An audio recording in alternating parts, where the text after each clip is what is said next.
तो धोखेबाज चीन ने एक बार फिर से पीठ पीछे हमला किया है। और इसी बीच बड़ी जानकारी आपको दे दें कि रक्षा मंत्रालय की एक हाई लेवल मीटिंग भी चल रही है। खुद रक्षा मंत्री राजनाथ सिंह इस मीटिंग की अध्यक्षता कर रहे हैं। और चीन के साथ हुई झड़प में हमारे कई सैनिक शहीद हो गए, 20 सैनिक शहीद हो गए, सूत्रीय जानकारी दे रहे हैं। साथ ही साथ कुछ ऐसे भी हैं जिनकी हालत गंभीर है। कुल मिलाकर 4 भारतीय सैनिकों की हालत गंभीर बताई जा रही है। इसी बीच हमारे साथ खास बातचीत के लिए रिटायर्ड मेजर डॉक्टर आनंद सावरिया साहब जुड़ गए हैं। मेजर साहब, बहुत बहुत स्वागत करती हूँ आपका टोटल न्यूज में। रंजना जी नमस्कार। मेजर साहब, चीन अपनी धोखेबाजी से बाज नहीं आ रहा है और इसी बीच बड़ी जानकारी यह है कि हलचल तेज हो गई है। जवानों ने मोर्चा संभाल लिया है, आईटीबीपी के जवानों ने बॉर्डर पर मोर्चा संभाल लिया है। किस तरह से देखते हैं आप इस हलचल को? रंजना जी, जब मैं आज आपके सामने आपके चैनल के माध्यम से मेरे भारतीयों से बात कर रहा हूं तो मेरे दिल में बड़ा दुख और गुस्सा है। दुख मैं इसलिए कहना चाह रहा हूं कि जो मेरे 20 योद्धा ने अपनी शहादत दी है, उनको धोखे से मारा गया है। अगर ये युद्ध होता और अगर मेरे वो शहीद लोग शहीद होते तो हम उसमें खुशी मनाते। एक भारतीय नौजवान शहीद होने में गौरव महसूस करता है। बस जिस तरह से चाइना ने एक धोखे के साथ बातचीत का माहौल बनाते हुए और उन्होंने बैट्स के साथ और पत्थरों और डंडों के साथ शहीद किया है, वो मुझे बहुत दुख लग रहा है। और मेरे साथ दुख और जो आग लगी हुई है सारे भारतवासियों में लगी हुई है। और आने वाले समय में इसका एक माकूल जवाब, जो लोकल लेवल पे उनको जो जवाब दिया है वो तो वो एक नमूना था, लेकिन उसका असली मजा अब भारतीय सेना उनको चखाएगी।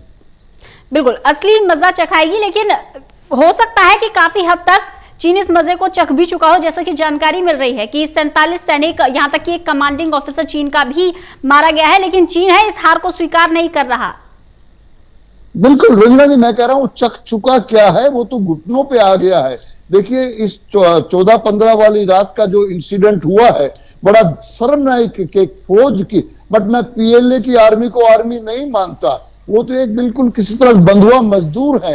आर्मी तो इंडियन आर्मी है। लोकल लेवल पे जो कमांडर्स ने किया है, आप 40 कह रही हैं, जो इंटरनेशनल न्यूज कह रही है वो तो बहुत बड़ा नंबर कह रही हैं। और यहां तक कि चाइना के हेलीकॉप्टर देखे गए हैं ताकि वो डेड बॉडीज को वहां से उठा के ले जाएं।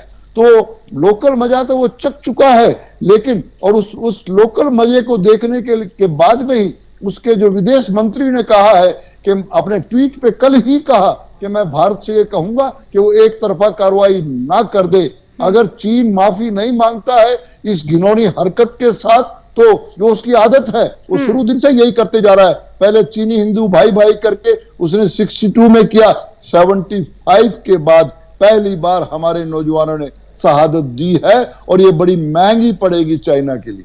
बिल्कुल सर, इससे पहले भी इस पर हम कई बार चर्चा कर चुके हैं, लेकिन जो इस वक्त सिचुएशन बनी हुई है, मैं अभी पढ़ ही रही थी कि चीन के अखबार में ये बकायदा एक रिपोर्ट छापी गई है कि चीन मॉक ड्रिल के नाम पर, प्रैक्टिस के नाम पर, रिहर्सल के नाम पर मिसाइल्स का परीक्षण कर रहा है। वो मिसाइलें जो नीची स्तर से हवा में मार कर सके, हथियारों का परीक्षण कर रहा है।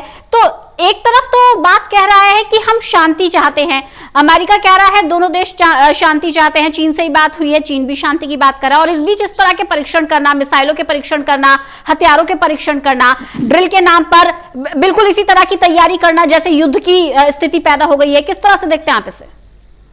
बिल्कुल रंजना जी, मैं आपका ध्यान दिलाना चाह रहा हूं कि चंद दिन पहले ही पीएलए आर्मी ने, मैं चाइनीज आर्मी नहीं कहता उसको, पीएलए आर्मी ने ये माना है रिकॉर्ड के ऊपर कि भारतीय सेना है वो युद्ध क्षेत्र पहाड़ों में लड़ने में उनसे बहुत ज्यादा आगे पहुंची हुई है।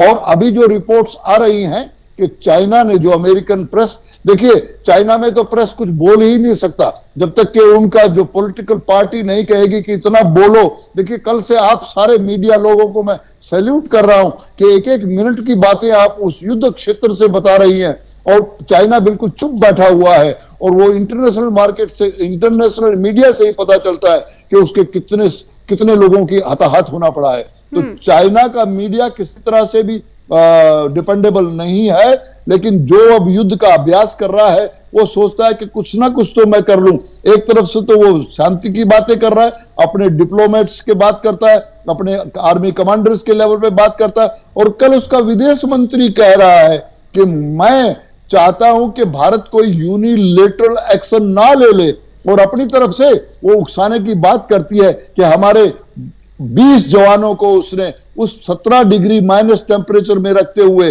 15,000 की ऊंचाई पे, रंजना जी मैं उस इलाके, उस पैगाम झील पे मैं देख चुका हूं कितना दुर्गम इलाका है, और उनको धोखे से शहीद कर देना ये कभी भी भारतवर्ष जो है बर्दाश्त नहीं करेगा।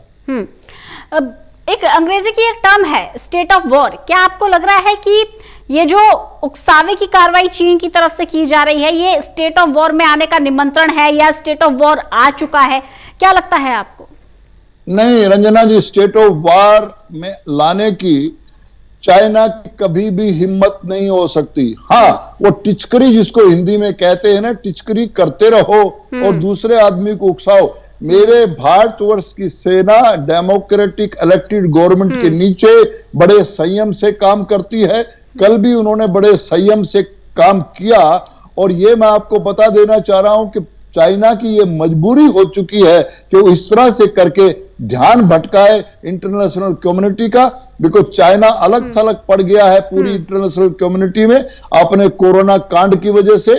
और जिस तरह से चाइना के बीच में उनकी एक पॉलिटिकल पार्टी ने एक आदमी को सारी जिंदगी के लिए राष्ट्रपति बना दिया, उनकी पार्टी में भी बहुत ज्यादा उथल पुथल हो रही है। और इस तरह से जिस तरह से चाइना की जीडीपी इकोनॉमी डिस्ट्रॉय होने वाली है, उसकी 1000 बड़ी बड़ी कंपनियां भारतवर्ष की तरफ आने की जरूरी हुई है, तो वो एक ध्यान भटकाने की टिचकरीबाजी कर रहा है, प्रीकिंग कर रहा है। लड़ाई की हिम्मत नहीं, अगर लड़ाई की हिम्मत है तो अगर वो वॉर डिक्लेयर करता, हम किसी का वॉर डिक्लेयर नहीं करते, किसी की जमीन नहीं हथियाना चाहते, बट आपके माध्यम से मैं ये बता देना चाह रहा हूं, भारतवर्ष अपनी सीमाओं की रक्षा करने में भारतवर्ष की आर्म्ड फोर्सेस के सहारे और गवर्नमेंट के सहारे पूरी तरह से सक्षम है, और इसका फुलपोड़ जवाब दिया जाएगा अगर कोई गलती उसने की तो। बिल्कुल, भारतीय सेना पूरी तरह से सक्षम है। 1 इंच भी जमीन अब तक ना तो खिसकी है ना खिसक पाएगी। लेकिन पॉलिटिकल विल की अगर हम बात करें, आप पॉलिटिकल विल से क्या एक्सपेक्ट करते हैं?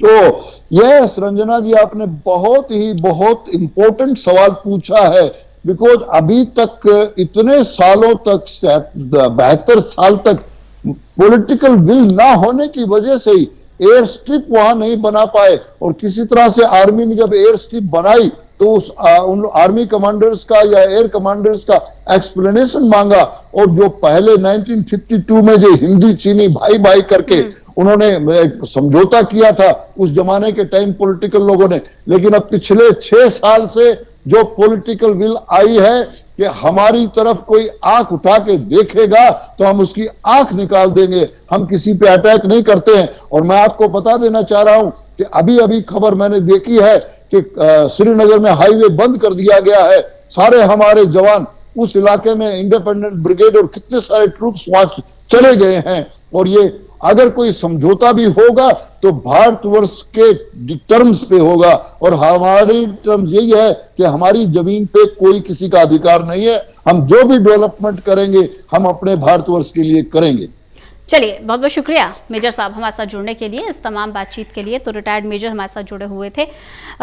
चीन का जो जैसा इतिहास रहा है, चीन के इतिहास को देखते हुए आप समझ सकते हैं कि चीन कभी सामने नहीं आता है, चीन हमेशा धोखेबाजी करता है, चीन हमेशा पीछे से वार करता है। एक एंगल ये भी निकाला जा रहा है कि जो कोरोना वायरस, जिसे वुहान वायरस भी कहते हैं, जो चीन से शुरू हुआ, क्या उससे ध्यान भटकाने के लिए ये सब हो रहा है। लेकिन चीन को याद रखना होगा कि अब भारत 1965 वाला भारत नहीं रहा।